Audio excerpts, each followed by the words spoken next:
Prière. Seigneur, merci pour ta parole, aide-nous à être toujours en alerte contre les pièges de l'ennemi. Fortifie-nous et ne nous laisse pas tomber lorsque nous sommes en tentation, si quelqu'un est déjà tombé. Père, enlève tout orgueil, craignez et montrez-vous, comme véritablement, vous êtes un Dieu qui aime pardonner parce que vous êtes miséricordieux, mais nous devons confesser notre culpabilité et vous êtes fidèle et juste pour nous pardonner. En tant que croyants en votre Fils, notre Seigneur Jésus-Christ, vous nous dites. Maintenant, il n'y a aucune condamnation pour ceux qui sont en Jésus-Christ, car il a payé pour tous nos péchés. Mais s'il y a ici quelqu'un qui n'a pas donné sa vie à Jésus-Christ, vous êtes dans le péché devant Dieu, Dieu vous aime. Romains 5, 8 à 10. Mais Dieu nous montre son amour lorsque nous étions encore pécheurs. Christ est mort pour nous. V9. C'est pourquoi, à bien plus forte raison, ayant été justifiés par son sang, nous serons sauvés de la colère par lui. V10. Car si, étant ennemis, nous avons été réconciliés avec Dieu par la mort de son Fils. À plus forte raison, ayant été réconciliés, nous serons sauvés par sa vie. Devenez membre de la chaîne et AIDEZNOUS à repasser la parole de Dieu à travers le monde. Point. Dimanche 17 mars 2024.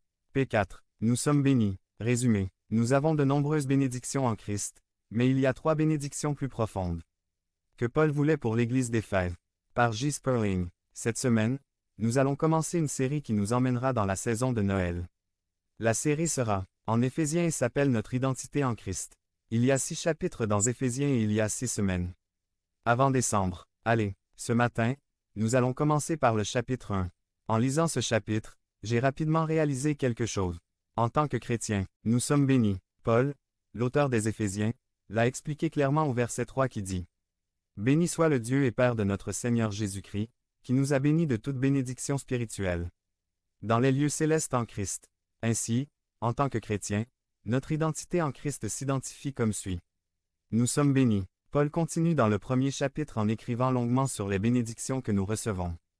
En tant que chrétien, ce matin j'ai fait une liste à voir sur l'écran pour voir. A. Il nous a choisi V4. B. Nous sommes des saints V4. C. Nous sommes irréprochables devant lui V4. D. Nous sommes ses enfants adoptifs V5. E. Nous sommes aimés la preuve de cette bénédiction et sa grâce V6. F. Nous avons la rédemption V7. G. Nous avons le pardon V7. H. Nous avons la grâce V7. I. Nous avons la sagesse V8. J. Nous avons l'intelligence V8. K. Nous connaissons le mystère de sa volonté V9. L. Nous avons l'héritage V11. Monsieur. Nous avons l'espérance en Christ V12. N. Nous connaissons la vérité V13. O. Nous avons le salut V13. P. Nous sommes scellés du Saint-Esprit V13. Devenez membre du canal et AIDEZNOUS à propager la parole de Dieu à travers le monde. Dimanche 17 mars 2024. Si vous croyez en la puissance de Dieu, commentez 11. 11. Q. Nous avons déjà reçu la promesse du Saint-Esprit V13. R. Nous avons la foi V15. S. Nous avons de l'amour pour les autres V15. T. Nous avons la chance d'être des objets de remerciement de la part des autres V16. Vous. Nous avons des gens qui prient pour nous V16. Wow! En tant que chrétiens, nous sommes bénis. C'est notre identité en Christ. Ceci est une liste des bénédictions évidentes que nous avons en tant que chrétiens.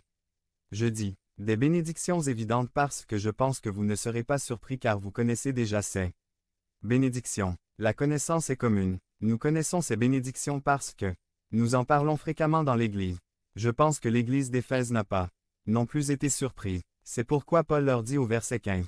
C'est pourquoi moi aussi, ayant entendu parler de votre foi au Seigneur Jésus et de votre amour pour tous les saints, je ne cesse de vous remercier pour vous, en me souvenant de vous. Prière. Paul savait qu'il connaissait les bénédictions. Il avait un certain niveau de satisfaction pour eux. Il était plus ou moins heureux des nouvelles qu'il avait concernant l'Église d'Éphèse. Il savait qu'ils étaient bénis. Il savait que la liste des bénédictions qu'il venait de partager avec eux n'était pas quelque chose de nouveau. Mais je crois que la phrase suivante dit qu'il n'est pas entièrement satisfait de son niveau de croissance spirituelle. Il voulait plus pour eux. Puis il leur dit qu'au verset 16, « Je ne cesse de vous remercier, me souvenant de vous dans mes prières, afin que le Dieu de notre Seigneur Jésus-Christ, le Père de gloire, vous donne. » Et après cela, Paul il a continué avec les pétitions pour les Éphésiens. Paul dit en effet, « Je suis fier de toi et des progrès que tu as accomplis en Christ. Regardez toutes les bénédictions que vous ressentez. Mais tu sais quoi, Dieu n'en a pas encore fini avec toi et je veux plus pour toi. Il y a d'autres bénédictions dont vous ne bénéficiez pas pleinement. Cependant, je prie pour que vous puissiez bientôt expérimenter ces bénédictions. Ces bénédictions sont, mes amis, je crois que ce que Paul disait à l'Église d'Éphèse est applicable à l'Église de l'Assomption. Je peux dire que cela s'applique à de nombreuses églises dans le monde aujourd'hui. Paul dit que même si nous connaissons intellectuellement bon nombre des bénédictions qui nous appartiennent, même si nous expérimentons ces bénédictions, il existe d'autres bénédictions qui nous appartiennent légitimement, mais que nous n'expérimentons pas. Ce matin, je voudrais partager avec vous les 3 bénédictions que tout chrétien peut et doit expérimenter selon notre texte ici dans Éphésiens 1, 17 à 19. Chaque chrétien devrait bénéficier de 3 bénédictions que beaucoup de chrétiens ne connaissent pas. Nos questions ce matin sont les suivantes. Quelles sont ces bénédictions et comment pourrions-nous en faire l'expérience? La première bénédiction que Paul a partagée avec nous est: devenez membre de la chaîne et AIDEZNOUS à propager la parole de Dieu à travers le monde. Dimanche mars 17 2024. Parlez à Dieu en 5 minutes. Description de la vidéo. 1. La bénédiction d'une relation intime V17. Écoutez notre texte du verset 17.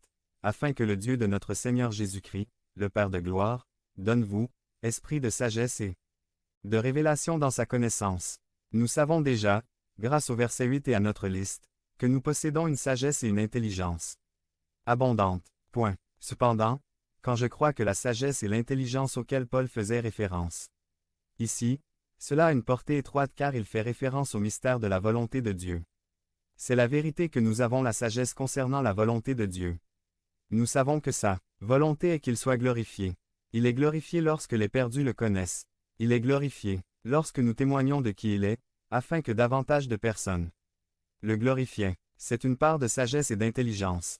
Mais ce n'est pas une sagesse complète ou une révélation complète